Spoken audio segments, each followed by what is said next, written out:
Hola, ¿qué tal? ¿Cómo estás? Qué gusto me da poderte saludar nuevamente. Ya estamos iniciando un nuevo capítulo de nuestro podcast Un Guajiro en La Paulista. El día de hoy tenemos un capítulo bien especial. Tenemos un invitado de lujo que pocas veces uno tiene la posibilidad de conversar, de compartir un rato con personas tan ilustradas, tan preparadas en el mundo de la historia, sobre todo. Ya vas a ver por qué.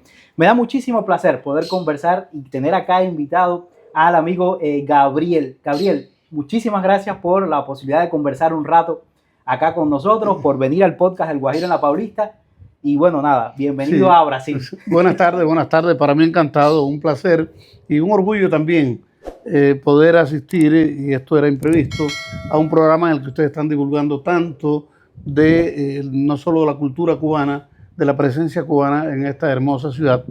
Pero como es el programa, y lo han titulado muy bien, Un Guajiro en La Paulista, creo que este programa se trataría un poco de la visita de un guajiro a La Paulista. Exactamente, de otro guajiro. Encantado. Buenísimo, sí. Gabriel. Yo conversaba, ahorita conversábamos fuera de cámara un poco de los objetivos del podcast fundamentalmente, del tema de la migración cubana, sobre todo acá en Brasil. Y aunque no radican ustedes acá en Brasil, sí tienes también una historia como migrante bien interesante, que ahorita conversábamos un poquito sobre eso.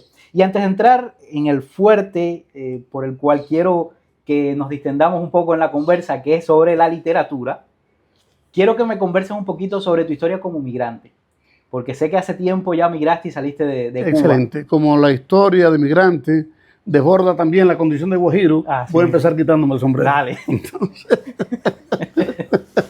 sí, mira, realmente, Rafa, y ha sido un placer también conocerte a ti, como haber compartido estos días con Pavel, a quien conozco recientemente, pero al ser ya parte de mi familia, haber llegado a Sao Paulo, donde está mi hermana, donde están mis sobrinas, un sobrino.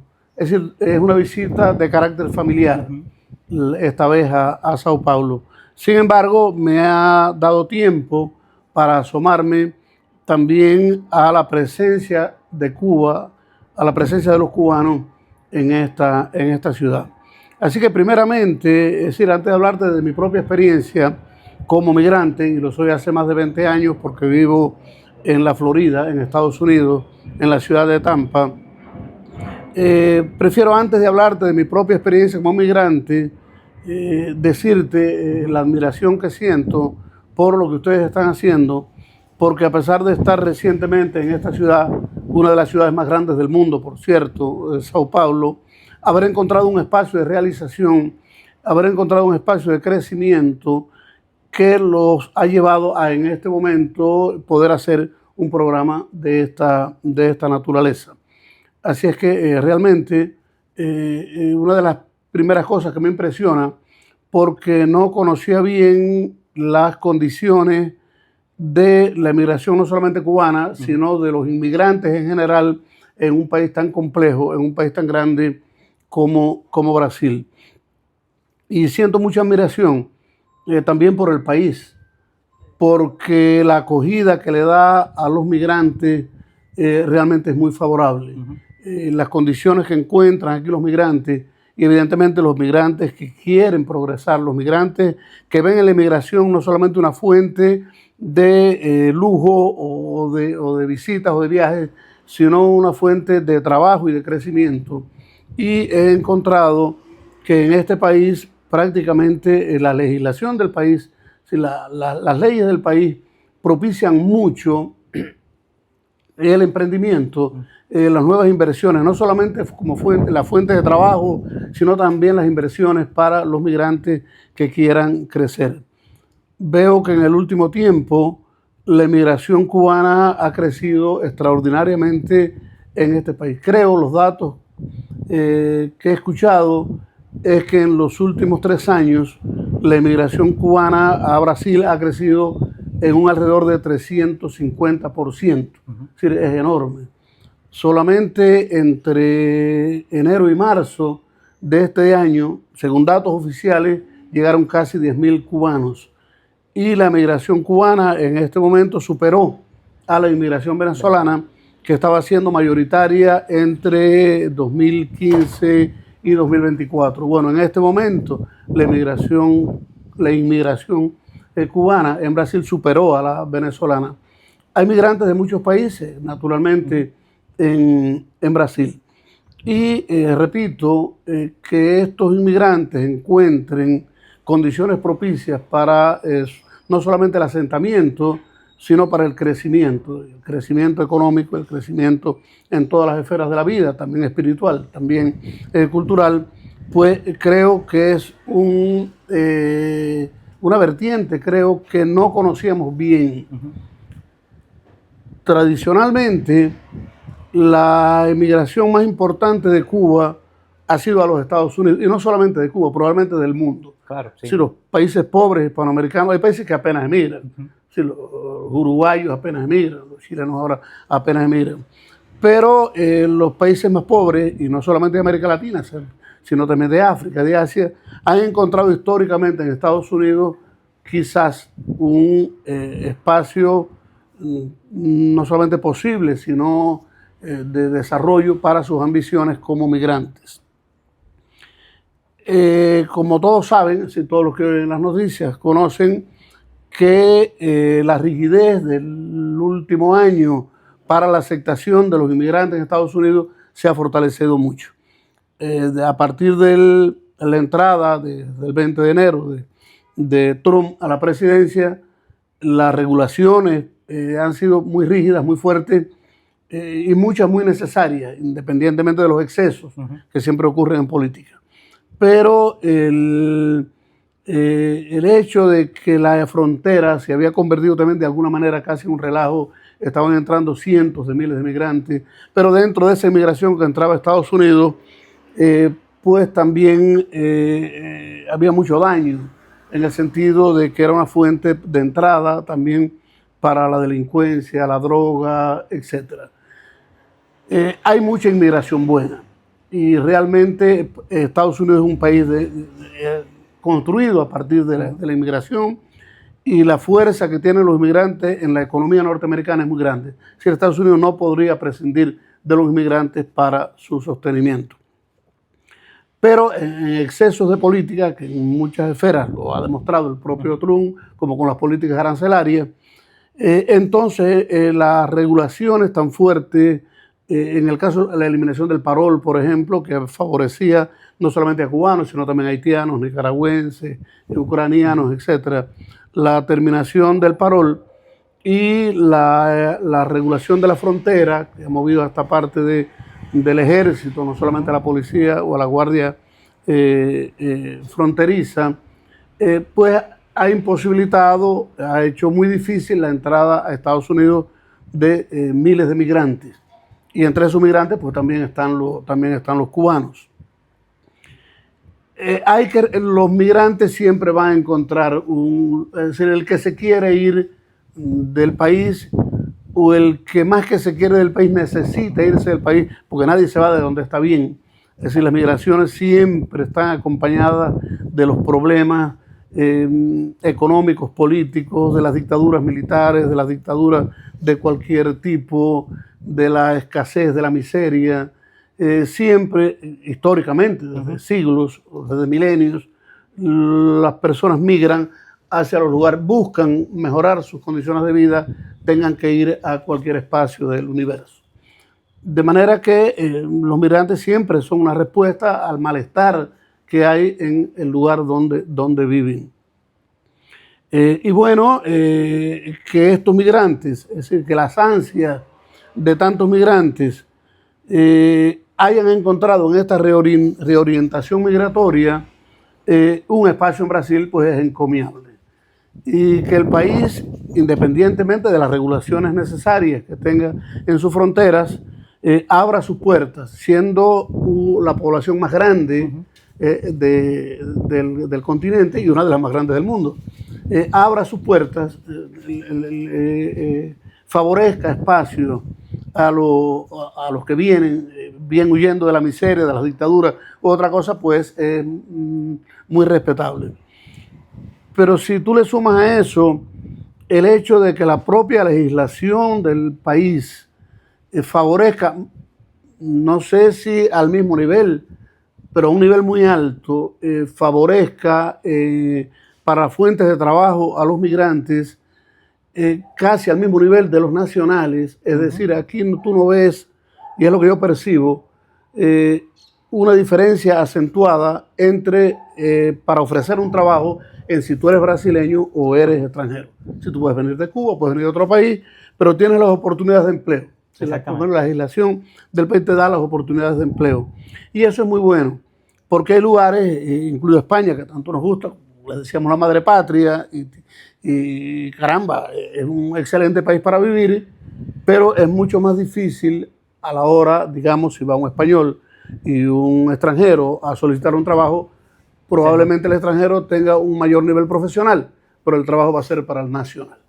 Sí, se nota un poco más la diferencia. Se nota un poco más la diferencia y es parte también de la psicología probablemente de ese país, al que tanto hay que agradecerle también, porque creo que de las inmigraciones cubanas, después de Estados Unidos, una de las más grandes también la inmigración que hay en España. Sí, comentabas algo que es interesante y es relevante. También Brasil se ha nutrido muchísimo a lo largo de su historia de la migración europea, asiática y latinoamericana de todas índoles. Yo recientemente estuve por Blumenau, que es una ciudad que está como a 11 horas aproximadamente de acá, que estuve grabando también allá con unos emprendedores cubanos, y yo veía un poco la historia de esa ciudad y es construida básicamente por la migración alemana.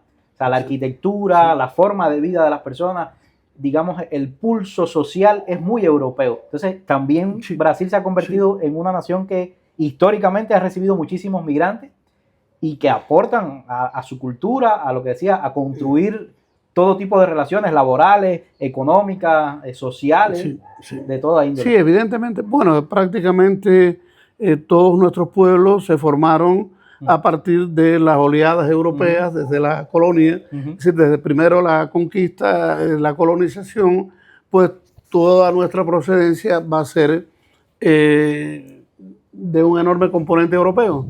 De un enorme componente, pues bueno, también hay componentes asiáticos, africanos, naturalmente con todos los siglos de esclavitud, pero nos formamos con las naciones nuestras se formaron con inmigrantes.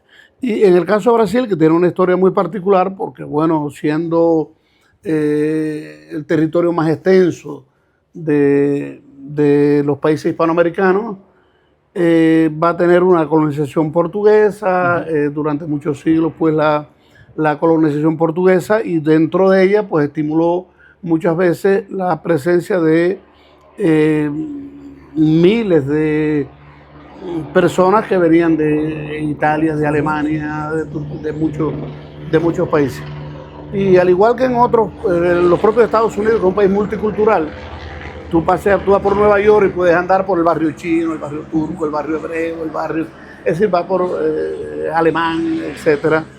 Pues también Brasil, yo creo que en una época hubo una enorme inmigración alemana, también italiana, y eso es bueno porque la multiculturalidad pues siempre es favorable a la civilización, ¿verdad?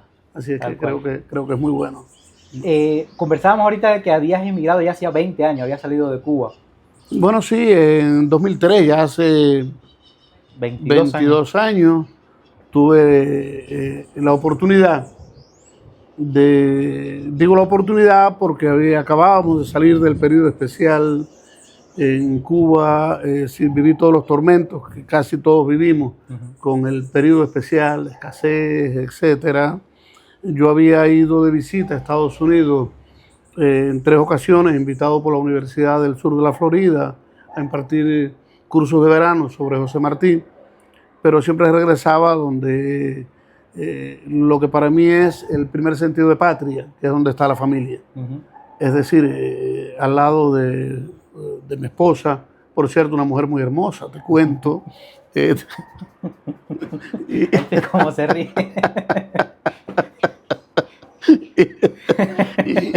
y al lado de mis hijos que estaban pequeños. Entonces, pero en el 2003 ella tuvo la luz, las mujeres tienen siempre mucha luz, de un día que pasó una amiga de ella con 2 planillas frente a la casa y la llamó y le dijo, Yeye, vamos a llenar estas planillas. Ella no sabía lo que era, era el bombo, porque la gente llenaba en esa época una planilla del sorteo, ¿verdad?, de los Estados Unidos, y si tenías la suerte de que te llegara, pues te daban la visa, te daban la posibilidad de hacer esos lugares. Y ella lo había hecho. Ni siquiera la llevó al correo, la llevó esa amiga. Miles de gente estaban llenando esas planillas. Quizás cientos de miles de personas estaban llenando esas planillas para el bombo. Y en el 2002 ella la llaman, viene un momento el cartero con un sobre grande, amarillo. Ella se había olvidado de que se había puesto ya ese bombo, porque no siguió eso, ¿verdad? Y no se habló de eso nunca en la familia, pero viene un hombre con el sobre amarillo.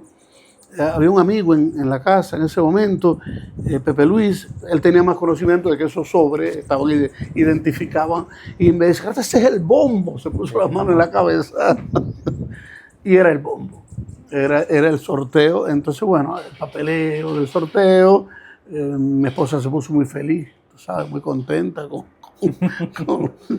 con esa oportunidad, porque se sintió afortunada como el que juega la lotería, ¿verdad? Cualquier lotería, habérsela ganado. Y más sin esperar con ansias que te llegue. Exacto, así de sorpresa. Exacto, era profesora también. Y, en fin, de esa suerte, en el 2003, nos fuimos a vivir a Estados Unidos. Me fui a vivir a Tampa. Creo que también fue una buena elección, no solamente por todo lo que tiene de historia cubana. Yo, que ya venía desde años investigando sobre la obra de Martí y escribiendo sobre la obra de Martí, pues fui al lugar quizás de mayor predilección de Martí en los Estados Unidos, porque a pesar de haber vivido unos 15 años en Nueva York, que es donde más vivió, Martí también fue un gran emigrado, un gran exiliado. Pues Tampa él le llamaba la ciudad fiel, el pueblo fiel, le llamaba él a Tampa, y es la ciudad donde dijo los dos discursos más hermosos de toda su vida, que es con todos y para el bien de todos, y los pinos nuevos.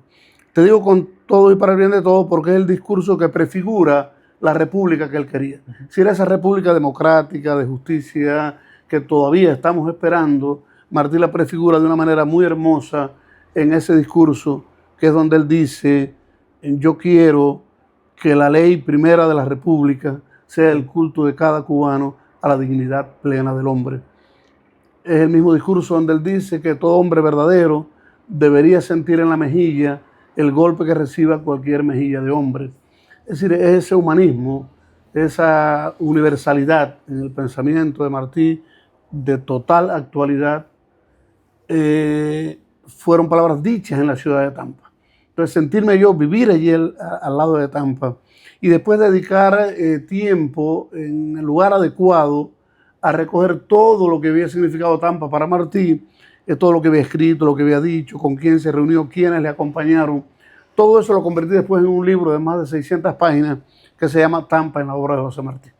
Es decir, esto pude hacerlo gracias a que fue la ciudad a la que pude ir a vivir. Buenísimo. Que vamos a hablar de tu obra literaria, pero quiero hacerlo en ese segundo momento, porque tu vida, como la de la mayoría de los inmigrantes que hoy nos siguen a nosotros, que hemos llegado a este país o a otros países aledaños también, pues no ha sido sencilla. Me contabas que eras profesor o eran profesores, usted y su esposa, de muchos años en Manzanillo, Guajiro por allá. Sí, total, absolutamente. Que eran profesores universitarios. Más que Manzanillo, déjame ponerte este paréntesis, nada más, Guajiro de la Sierra Maestra. De la Sierra Maestra. En mi caso, nacido y criado en la Sierra Maestra, con mucho orgullo. Sí, sin duda, sin duda. Y cómo salir de profesor universitario gracias a esta lotería de visas y llegar a Estados Unidos, pero obviamente no ejercieron como profesores universitarios, nada más que llegaron a los Estados Unidos. De las cosas que recuerdas así cuando llegaste, ¿cuáles fueron las cosas que tuvieron que hacer al principio, cuando llegaron allá y empezaron pues a ocupar el espacio que habitaban ahí en ese momento? Claro. Bueno, y eso sirve para todos los migrantes, independientemente de las profesiones que tengan en sus países de origen, independientemente del nivel cultural que hayan alcanzado y profesional en sus niveles de origen. Todo migrante al salir parte de cero, es casi como volver a nacer. porque era otra cultura. Ujú. En el caso de Estados Unidos, a una cultura inglesa, donde ni siquiera es tu lengua. Brasil tampoco lo es, aunque es más cercana al español, es más cómodo comunicarse desde el español con un brasileño que con un estadounidense. Porque el portugués como el español son lenguas de origen romance y tienen mucha cercanía como lengua, ¿verdad? De manera que todo el que migra, yo era así, pues profesor muchos años en Cuba, había publicado libros, mi esposa también profesora, los dos hijos 12 y 7 años. Pues cuando tú llegas a ese país sin un centavo de más, ¿entiendes? Cuba no da tiempo para capitalizar, tú sabes, una fortuna, no sé. Pero llegar sin un centavo a un aeropuerto, llegar a una ciudad, independientemente de que había algunos amigos, no había ningún familiar, y empezamos desde cero. La primera experiencia tiene que ver tal vez con la propia, con el propio desarrollo. Es decir, nosotros procedemos de un país con un atraso enorme, sobre todo con las tecnologías, con la modernidad. ¿Verdad? Así que creo que Cuba todavía no ha podido llegar a la modernidad. De manera que la primera experiencia es que llegamos a un edificio y mi esposa iba a subir a una tercera planta y se puso los pies para subir en una escalera que iba para abajo y ella iba para arriba. Entonces ya eso, Desde ese momento. esa es una experiencia, ¿verdad? Es decir, caramba, quiere decir que todavía estábamos como si fuéramos para atrás, Sí. en vez de ir para adelante. Exacto. Esas son las historias de los guajiros. Cuando Ese llegan. es un guajiro ahí en Tampa. Es una guajira en Una Tampa, guajira. se le podría llamar. Sí. Pero chicos, en realidad lo primero tiene que ver con en qué tú vas a trabajar. Tú llegas a un país donde tienes que, desde que llegas, naturalmente, tienes que pagar tus comidas, tienes que pagar el techo, vas a necesitar un carro porque, a diferencia de aquí, resulta un poco difícil desde el transporte público poder trabajar Claro. en algún lugar, quizá donde consigas trabajo no hay transporte público para allí, en fin. Entonces, lo primero es ver en qué tú vas a trabajar, ¿verdad? En mi caso particular, yo lo que había ejercido me había ejercido como profesor durante mucho tiempo. Sabía, tampoco dominaba el inglés, que era imposible aspirar a trabajar de profesor allí. Como también sabía que era imposible poner que era profesor en las solicitudes de trabajo que hacía. Había unas aplicaciones de trabajo del condado y en una pared estaban puestos todos los trabajos que se ofrecían en ese momento. Entonces, todas las plazas que había de distintos trabajos. Y yo llené uno sin saber muy bien lo que era, porque decía como de mantenimiento de las áreas verdes. Era algo así, mantenimiento de la grama. Y yo llené ese y me llamaron. Entonces fui a la entrevista era en inglés, fui con mi esposa, que lo habla mejor. Y en la entrevista pues era para trabajar en un campo de golf. Era cortar la grama en un campo de golf. Me dieron el trabajo, eso era como jueves, y el lunes tenía que empezar en el campo de golf, había que estar a las 5 de la mañana. Yo no sabía lo que era un campo de golf, nunca había, en Cuba creo que hay un campo, ahora hay más, cuando yo había creo que uno en Varadero, pero yo nunca había ido a un campo de golf. Y ese es el primer trabajo, ¿sí? Comienzo a trabajar en un campo de golf con americanos, todos eran americanos, de manera que tú llegabas y te decían good morning, singular, cuando te ibas, no podías hablar, no te entendían en español. Y lo recuerdo con agrado, porque es la relación de trabajo que se estableció. Bueno, aprendí a manejar las máquinas, naturalmente, y también aprendí a jugar golf. Y también me llevaba a mis hijos a veces a jugar golf, en horario fuera de trabajo, naturalmente. Pero lo recuerdo con agrado y para mí fue una excelente experiencia porque nunca había trabajado, es decir, nunca mis compañeros de trabajo habían sido de otro país que los cubanos. Y aunque apenas decirlo, y amo mucho a mi país y a los cubanos, estaba acostumbrado a que en un colectivo laboral existieran a veces determinadas intrigas, que este hablaba del otro, aquel, en resumen, o que hubiera la ambición de algunos de desacreditar a otros, quizás para alcanzar un mejor puesto. Eso se puede vivir en muchos lugares del mundo, no digo que es privativo de Cuba, pero lo que recuerdo de esos 8 estadounidenses que trabajaron conmigo es el clima, un clima excelente de trabajo. Se esforzaron mucho para que yo aprendiera, se esforzaron mucho porque yo los entendiera, a tal punto que un día el manager del campo de golf, se llama todavía Richard Dioper, me dice: voy a aprender a hablar español para poder hablar contigo, cuando debió decirme: tienes que aprender inglés para hablar conmigo.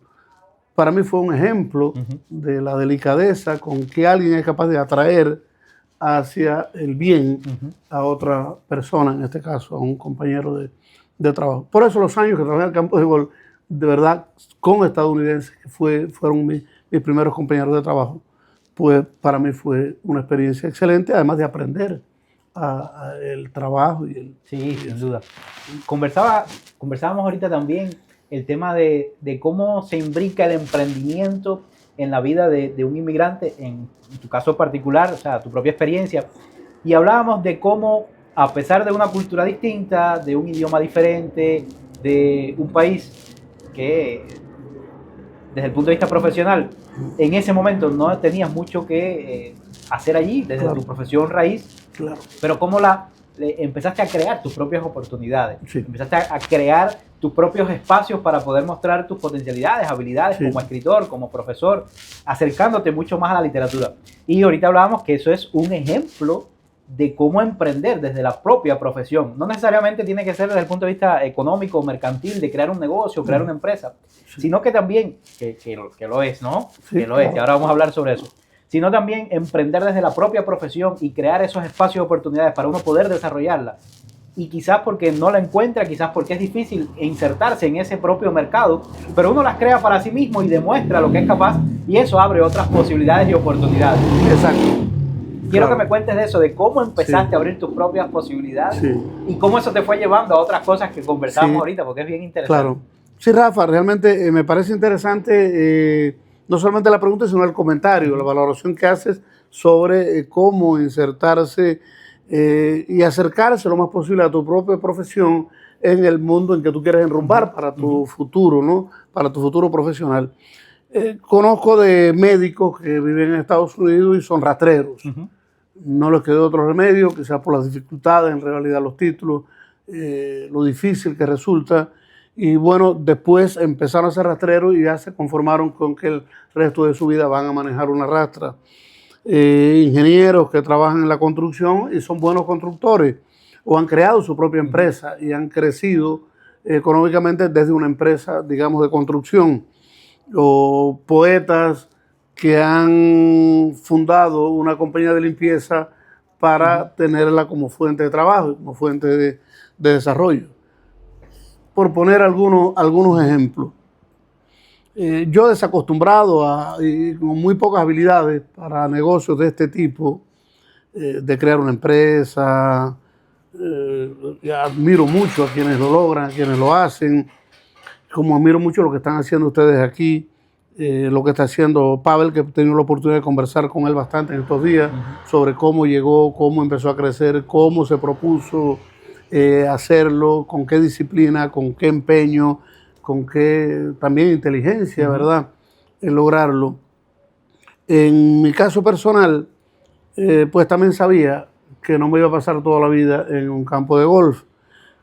Acercarse en Estados Unidos, por lo menos, donde probablemente, bueno, pues es un país de una mentalidad más de empresa, más de negocios, más monetarizada, tal vez más.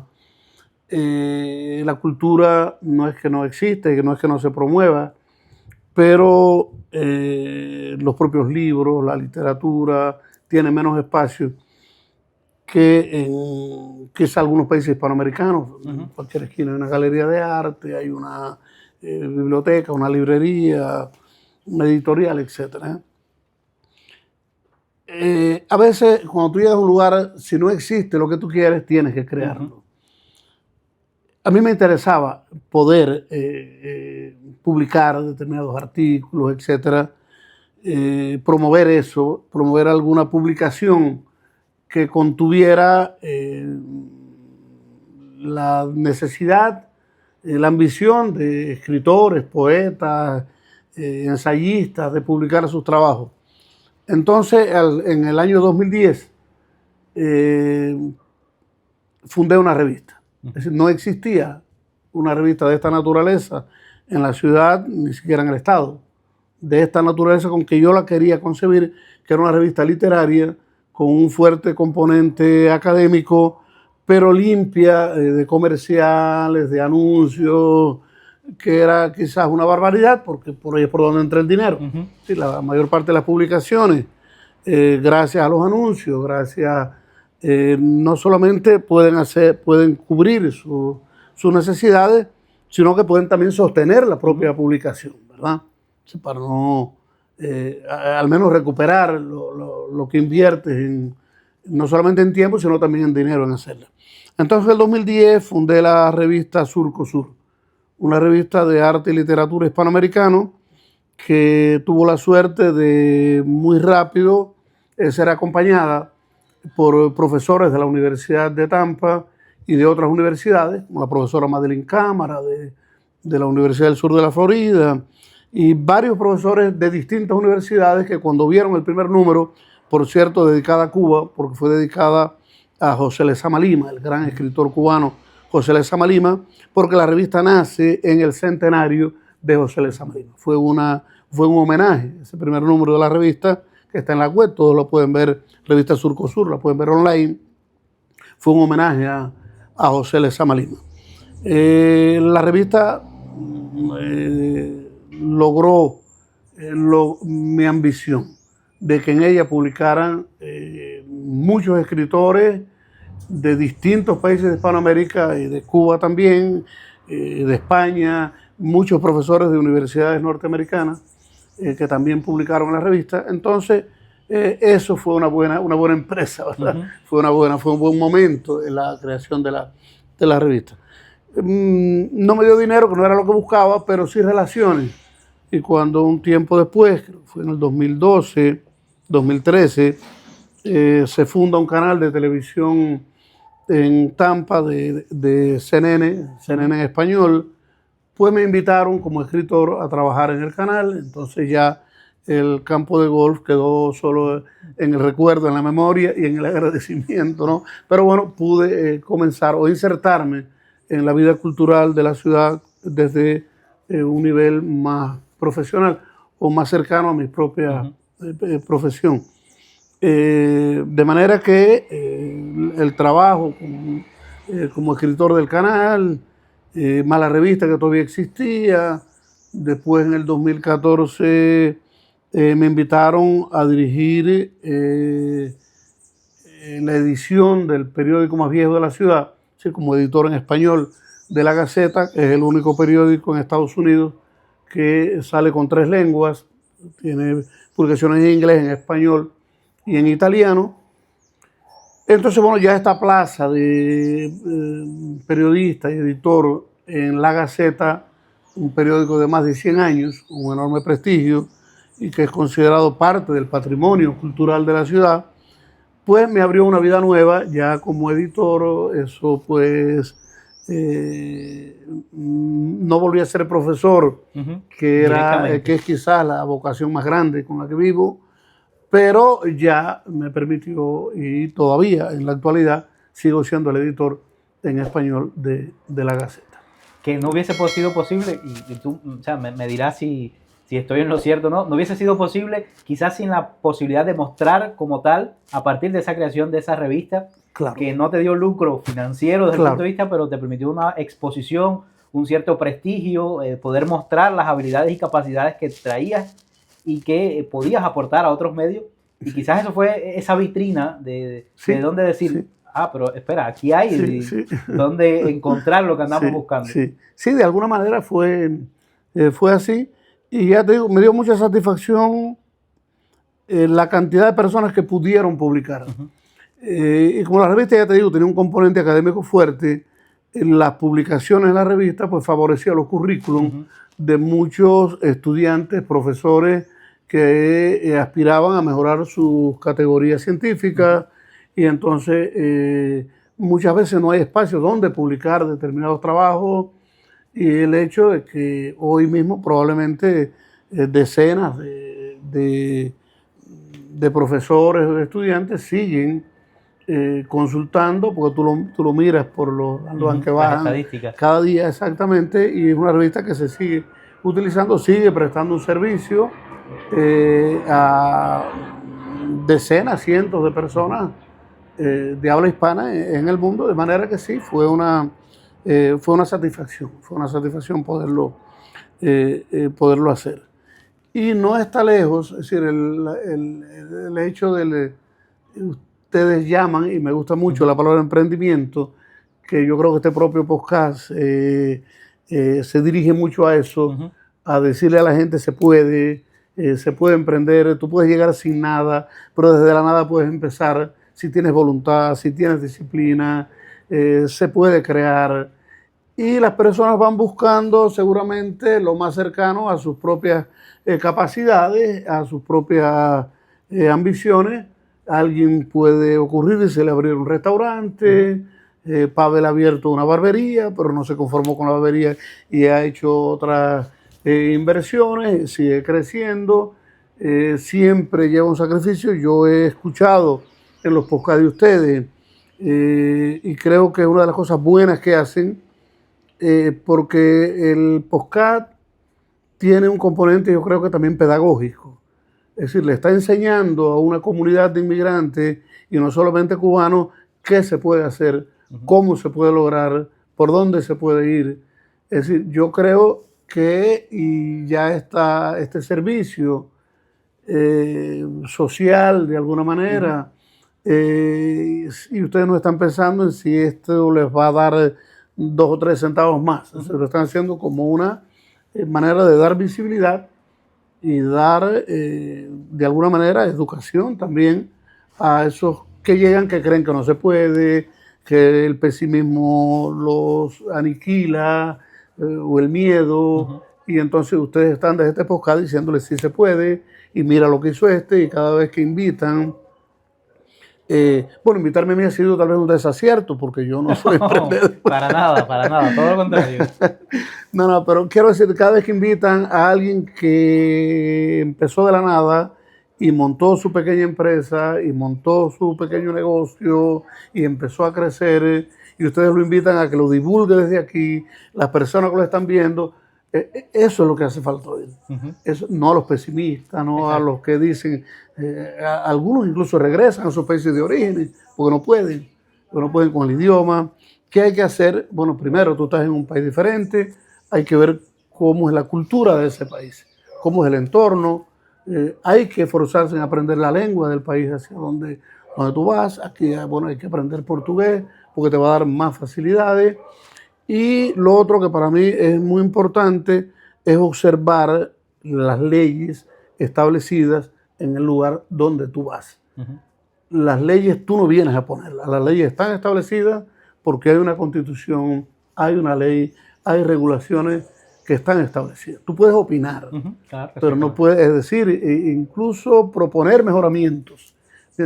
Pero no puedes venir a cambiar las leyes establecidas en el lugar donde... Sí, respetar la cultura, respetar el entorno, respetar el lugar donde tú vas es el primer paso para asentarte, y desde ese lugar entonces tú empezar a crecer y que los mismos nacionales digan que bien que esta persona vino para aquí, me está sirviendo un buen plato de comida, o me está pelando bien, me está prestando un servicio. Entonces las personas, más que rechazar al inmigrante, no solamente lo van a aceptar, sino que van a, de alguna manera, exaltar el trabajo del inmigrante. Y el que inmigra no sabe, lamentablemente, si va a regresar un día a su país. la gente que se va de los países pobres o donde la opresión los empujó a irse, yo estoy seguro que en el fondo de su alma quisieran un día regresar a su lugar, regresar a la raíz, pero nunca se sabe, nunca se sabe. Entonces, bueno, hay que adaptarse, insertarse de alguna manera y llevar consigo el pedazo de patria que cada uno tiene dentro. La patria no es una ideología, la patria no es un partido político, la patria no es un dirigente, la patria no es una religión. La patria somos todos, porque la patria es una manera de caminar, una manera de conversar, una manera de enamorar, una manera de comer, una manera de subsistir y una manera de familiarizarse, ¿verdad? Esa es la patria que llevamos dentro. Vives donde tú vivas, vas a ser un cubano, porque comes como un cubano, piropeas como un cubano. Entonces, esa es la patria que va en uno donde quiera que viva. Los demás son oportunismos políticos, ¿verdad? Así mismo. Y aprovecho el hecho de que hayas utilizado la palabra patria, ¿no? Para entrar en un aspecto interesante de tu obra como tal, como escritor, como en la parte de la literatura, utilizando este ejemplo de Patria, que fue el periódico que fundó José Martí, sí, y que tú has evocado prácticamente tu historia, o sea, tu desarrollo literario en la figura de José Martí. Y yo te preguntaba, me interesa saber el por qué Martí. Me comentabas algunas cosas, pero me parece muy interesante que lo comentes acá. Sí. ¿Por qué la figura de José Martí para desarrollar tu obra literaria? Sí. Bueno, yo he escrito algunos libros he publicado algunos libros sobre José Martí, los primeros en Cuba y otros ya en Tampa, en la ciudad donde vivo. De todas las figuras de la literatura, y no sé, Cervantes, desde el Quijote para acá, pues la literatura en general pues siempre va a tener una gran influencia en uno. Pero de todos los escritores siempre he tenido una predilección por José Martí. Y no solamente como escritor, sino solamente sobre su obra literaria.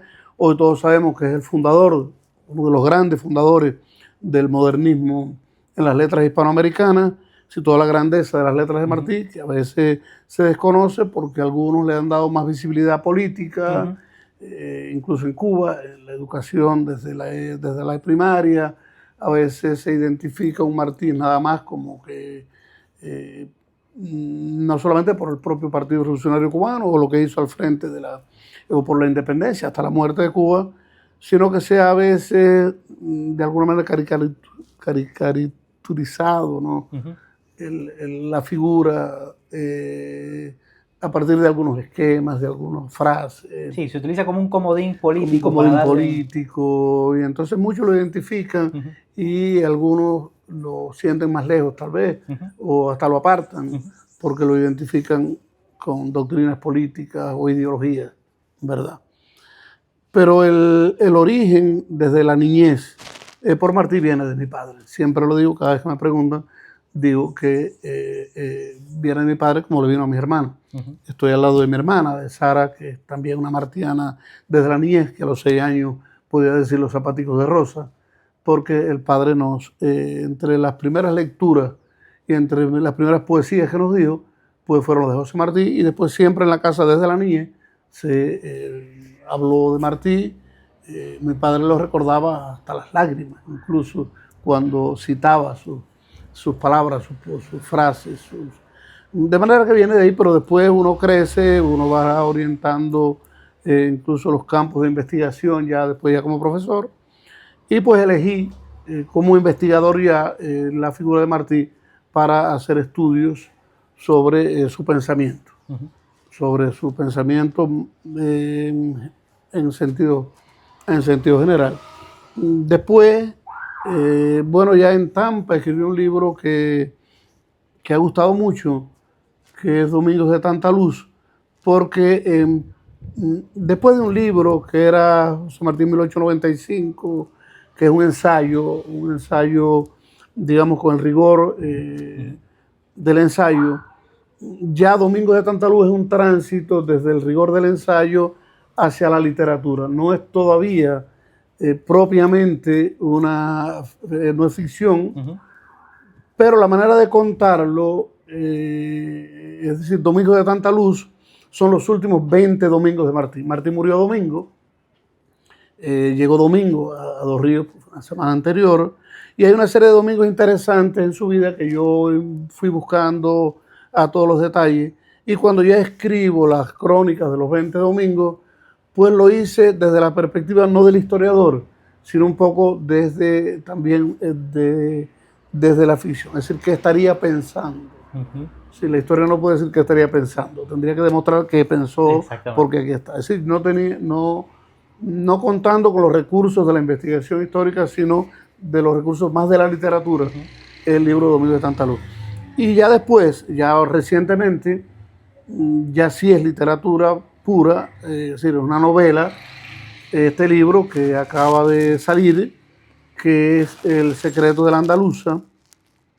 El secreto de la andaluza, publicado recientemente por Classic Subversive en Florida, ya es una novela porque ya es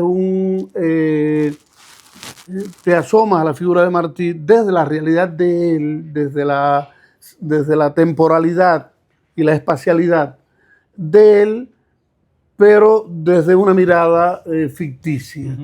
Así que desde lo que tú crees que hubiera hecho, o que pudo hacer, o que pudo pensar, y dándole una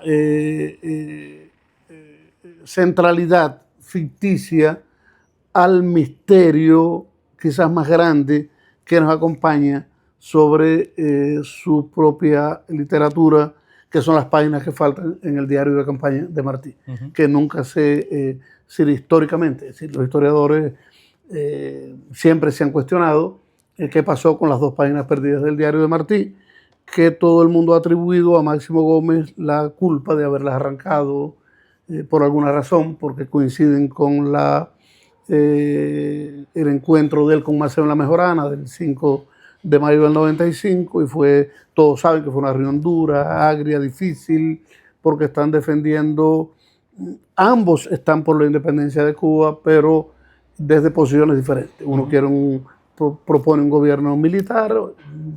En el caso de Maceo, Martí propone un gobierno civil. Debió ser muy difícil. Todo lo que, aunque en la página del 5 hay unas pequeñas notas sobre eso, que son notas muy duras, pues lo que escribió el día 6 debió probablemente desbordar todo ese conflicto. Y probablemente Gómez dijo, es mejor quitar estas páginas. En fin, esa es la realidad, esa es la historia. Pero yo preferí desde la ficción que fuera el propio Martí el que les arrancara, que se las diera a guardar a una mujer, y entonces la preponderancia también una mujer como cuidadora de un secreto de la nación, ¿verdad? Como una casi María Magdalena alrededor de Jesús. Entonces, pues esta mujer va a guardar un secreto que para mí es la tesis de toda la novela, porque el compromiso de la mujer, que es andaluza, una mujer que vive en Dos Ríos, el compromiso de ella con él es no mostrar esas páginas hasta que Cuba no tuviera una república verdaderamente democrática.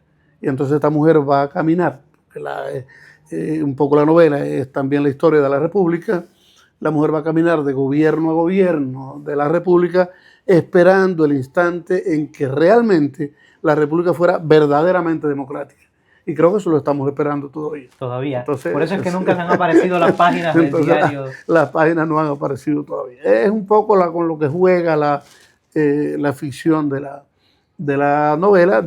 Claro, hay muchos personajes que son históricos, porque vivieron en esa época. Ella va teniendo de alguna manera conocimiento sobre esa figura, algunas más importantes, digamos, como Guitera, como Pablo de la Torriente Bravo, como Eduardo Chivás, que son figuras reales, pero en la novela se acercan desde la ficción, respetando su pensamiento y todo, pero es como lo ve ella, como ella conversa con ellos, o como quienes la rodean asisten a estos momentos de la historia de Cuba. Esa es más o menos la novela que, bueno, invito a leerla. Sin duda, sin duda. Ahorita cuando me comentabas un poco de ella, estaba así como expectante. Sí, sí. Bueno, ¿y qué pasó con la andaluza? ¿Cómo se terminó la historia? Sí. Y está súper interesante. Una andaluza que vivió 100 años. Así mismo. En la ficción, pero le dio tiempo a ver bastante, a conocer. Y el hecho histórico sobre el cual gira Sí. La historia espectacular. Y las salidas que van encontrando ahí. Sí, cómo no. Y entonces hay personajes que son muy curiosos, porque hay un poco del alma cubana, de la hasta del refranero cubano, de la psicología del cubano, frente a momentos que hoy son icónicos de alguna manera en la historia del país, es cómo lo vieron ellos. Hay un instante, por ejemplo, cuando en el año 46 Fidel, que es estudiante en la Universidad de La Habana, va a Manzanillo a llevarse la campana de la Majagua. No sé si es un hecho real de la historia, no sé si lo has leído alguna vez, pero cuando él va a llevarse la campana para utilizarla en La Habana en una manifestación contra el gobierno, eran estudiantes, todas esas cosas, pero cuando él está en el parque de Manzanillo, cuando tú lo conoces, pero en una de las esquinas está el busto de Martí, en otro está el de Maceo. Pero cuando Fidel está frente al busto de Martí, le está haciendo como una promesa. Pero la andaluza lo ve, porque ella está allí. Una hija de ella se había casado en Manzanillo, y entonces ella lo ve. Es la primera vez que ella lo ve. Ella nada más se está hablando con un muerto. Ella le llamó la atención el lenguaje que estaba utilizando él en ese momento. De manera que hay 2 o 3 asomos a figuras. Sin embargo, pues, en otro momento, su hija, su nieta, que es alumna de la Escuela Normal de Santiago de Cuba y acostumbraba a llevar a compañeros a tomar café a su casa, pues viene ahí en el Cristo. Uno de estos muchachos que un día la acompaña, que van, es Huber Matos, que es una figura que también en la historia de Cuba tiene un peso importante en la historia de Cuba, y es uno de estos jóvenes que está, y cuando, claro, todos los que llegan a la casa en distintos momentos y la conocen, de alguna manera saben que fue la mujer que le coló café a José Martí en Dos Ríos, y que Martí la mencionó en el diario. Después que se conoció el diario, que fue en 1941, pues ya el nombre de ella estaba en la historia. Así porque él la ha mencionado en la vida real, él la ha mencionado está súper interesante la novela. Está súper. La ha usado. ¿Dónde pueden las personas encontrarla? O sea, ¿está en plataformas digitales? Bueno, sí, ya está en Amazon. Está en Amazon. El libro ya está el libro se puede adquirir en Amazon ya. Ahí vamos a colocar el enlace para que el que desee pueda pues, adquirirlo. Exactamente. Lo que no sabía, ni cuando lo terminé, ni cuando hicimos la publicación, ni cuando hicimos la presentación en Tampa, que fue muy reciente, lo que no pude imaginar es que la andaluza estaría con un guajiro en la Paulista. Eso no me lo... así mismo. Esa no la era, y estoy feliz de que esté, esté en Sao Paulo en un guajiro en la Paulista. Buenísimo. Es como si fuera una andaluza en la Paulista. Así, por ahí, La andaluza en la Paulista. Por ahí. Sí, tocaste una frase que no quisiera dejar pasar por alto, la tengo ahí en el disparo, porque tocas algunos elementos en la novela que yo quisiera pues, preguntarte desde tu observador como investigador profundo de la vida de José Martí. Y hay pues criterios muy encontrados, tal como historias, narraciones, mitos, leyendas sobre ese encuentro entre Martí y Maceo, pero también los hay alrededor de si era Martí comunista o no, como se utiliza para... Sí. Ahorita hablamos que se utilizaba mucho su obra como un comodín político para utilizar la figura en diferentes momentos. Y tú me comentabas algo específico sobre su labor como creador del partido o fundador del Partido Revolucionario Cubano y cómo eso también ha sido un comodín para utilizar su figura de si era comunista Martí o no, o tenía un pensamiento comunista o no, salvando pues más o menos las distancias. Pero desde tu observador como investigador, ¿qué podrías mencionar al respecto de esto que se comenta? Mira, en realidad es un disparate decir que Martí fuera comunista, ni siquiera socialista, que son conceptos diferentes por los distintos tipos de socialismo incluso que prevalecían en su época. Los tipos de socialismo que desembocaron, digamos, la socialdemocracia europea, o el que desembocó después en el marxismo-leninismo al estilo de la Unión Soviética. Es decir, pero ni siquiera, y llegó a conocer el pensamiento socialista. Llegó a conocer, no profundamente, pero llegó a conocer la obra de Carlos Marx, que ya estaba editada desde antes del nacer, prácticamente. El manifiesto comunista es de 1848 y él nace en 1853. Y el Capital se escribe en la década de 1860, cuando todavía él es prácticamente un niño. Pero un hombre que se ha formado en España, en universidades españolas. Todo el mundo sabe que Martí se graduó también de filosofía. La carrera era cuando eso, letras y filosofía. Y él hace la universidad en Madrid, la termina en Zaragoza, pero él estudió su filosofía y está al tanto de las corrientes filosóficas de su tiempo, muy al tanto de las corrientes filosóficas de su tiempo. Y en los pronunciamientos de él, tú encuentras, ya estoy hablando de comunismo como filosofía, no como corriente política, que son dos cosas diferentes. Dos conceptos, claro. ¿Verdad? Pero cuando tú miras lo que él habla sobre pensadores materialistas como Hegel, por ejemplo, o que sean medialistas como Feuerbach, él le interesa más, y él lo dice, que le gusta, está más atraído por la filosofía de Krauss porque va más hacia el centro. Es decir, no está en los extremos. No es ni un materialista extremo ni un idealista extremo. Entonces busca una centralidad que un poco provenía hasta de las culturas aborígenes. Los náhuatl decían el sol del centro. Es decir, hay una... desde la filosofía tú nunca podrás encuadrar a Martí dentro de una corriente comunista. Pero dentro de las corrientes sociopolíticas tampoco lo puedes encuadrar ni siquiera con las corrientes del socialismo de su tiempo.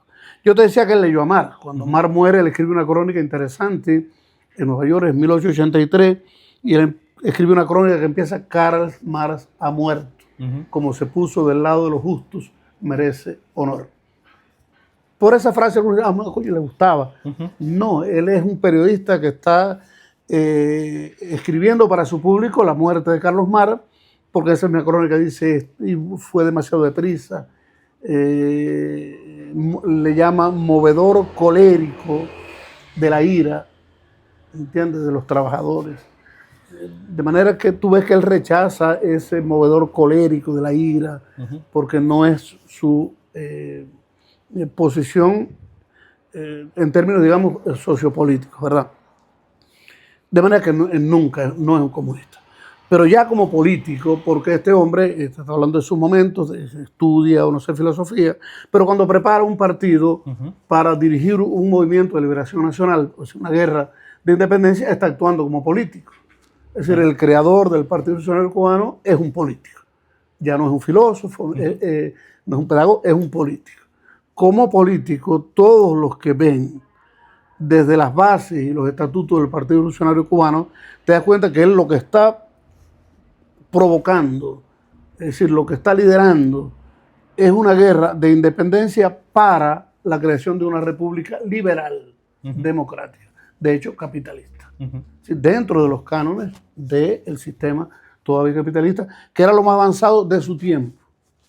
Entonces, esta república que él idealiza un poco, o que él preconcibe, es una república democrática donde va a haber partidos políticos, donde va a haber elecciones, donde va a haber respeto a todas las tendencias ideológicas, filosóficas, políticas. Es decir, es una república de corte liberal la que él está promoviendo, la que él está tratando, o la que él desea para Cuba. Y bueno, él ha vivido en Estados Unidos, conoce el pensamiento norteamericano, se entusiasma mucho con el pensamiento trascendentalista de Emerson, que es uno de los que más le influye. Es decir, pero nunca, no es una figura. Si la respuesta sería que no es un comunista, está más dentro de las posiciones de lo más avanzado del pensamiento democrático liberal de su tiempo. De su tiempo. Que por eso te decía, quería dejarlo, ¿sabes?, explícitamente dicho por parte de una persona que ha investigado muchísimo la vida y obra de José Martí, porque justamente eso es uno de los elementos que hace que muchas personas se distancien de la obra de Martí al asociarlo, que es un logro que tienen acá estos personajes, de asociar a la figura y utilizarlo como ese comodín, y muchas personas se han alejado de ese pensamiento justamente a razón de esto, ¿no? Y rescatar esas bases, porque además comentabas cómo él evocó la muerte de Marx, y hay que entender también las palabras que utilizó en el contexto propio de Martí, que jamás utilizó una palabra vulgar, pero para nadie. Era una persona con un estilo, con una delicadeza, que el hecho de utilizar una palabra un poco elevada de tono ya significaba algo potente en su vida. Seguramente. Yo invito a todos, no sé los que pueden ver el podcast, etc. Yo no los invito a que lean a la andaluza. Yo los invito a que lean a Martí. Es decir, cada lectura de Martí nos va a hacer más grandes, nos va a hacer más comprensivos, nos va a hacer más humanos. Esa esperanza, ese eterno deseo del mejoramiento humano que él concibe. Yo estuve hace 2 días en el Instituto Cervantes, la Biblioteca Francisco Umbral de aquí de Sao Paulo, y cuando fui al estante de literatura cubana, allí tienen obras de José Martí. Tienen una buena antología, tienen obras de José Martí. No tantos como desearíamos, yo lo comentaba con el director de la biblioteca, porque lamentablemente no tienen, digamos, las obras completas, pero hay textos de José Martí. En fin, lo que quiero decir, como hablaste de Martí y comentaste, es que lo importante sería leer a hombres con un pensamiento como el de José. Si algo invito es a leer a Martí, realmente. Buenísimo. No pierdo las esperanzas de hacer la presentación un evento de presentación del libro para la comunidad cubana nuestra acá, porque es probable este mismo director de la Biblioteca Umbral me dijo que si hubiera habido un poquito más de tiempo, él hubiera organizado una presentación. Le dije que iba a venir el año que viene, no sé si Pavel me dará hospedaje. Pero, sin duda alguna, claro que sí. Pero le dije, bueno, es probable que yo venga el año que viene, y entonces organizamos hacer una presentación del libro, una conferencia. Él le interesaba una conferencia sobre Martí. Y así es que probablemente ahí vamos a estar nosotros también. Lo podamos hacer. Te agradezco mucho porque, Rafa, de alguna manera esto es divulgación y algunas cosas son primicias, porque como la novela acaba de salir, pues apenas, creo que esta es la primera presentación, así, digamos, grabada, el día de la presentación que el escritor Amir Valle envió unas palabras y, en fin. Desde este podcast, pues también quiero agradecerle y saludar a Amir Valle, allá en Alemania, a mi amigo Alberto Sicilia, que es el director de la editorial, y somos grandes amigos, allí en Tampa, y a todos los amigos que andan por ahí por el mundo, que son muchos. ¿Sí? Buenísimo, y yo te agradezco, por supuesto, la primicia en Brasil de la andaluza en la Paulista por acá. Te agradezco muchísimo la conversación, ha sido muy nutritiva, muy interesante. Y me encantó. De seguro te garantizo que lo voy a leer, porque me gustó mucho el hilo conductor de la historia, así que te garantizo que lo voy a leer. Me gustó Gracias, muchísimo. Rafa, y de verdad te felicito a ti, a Pavel, a todos los que están con ustedes en el proyecto, porque están haciendo una obra de bien, una obra de divulgación, y eso va a quedar, brother, eso va a quedar. Así es que felicidades a ustedes también por lo que hacen, y Muchísimas gracias a ti. Bárbaro, un placer. Muy bien, Rafa, encantado.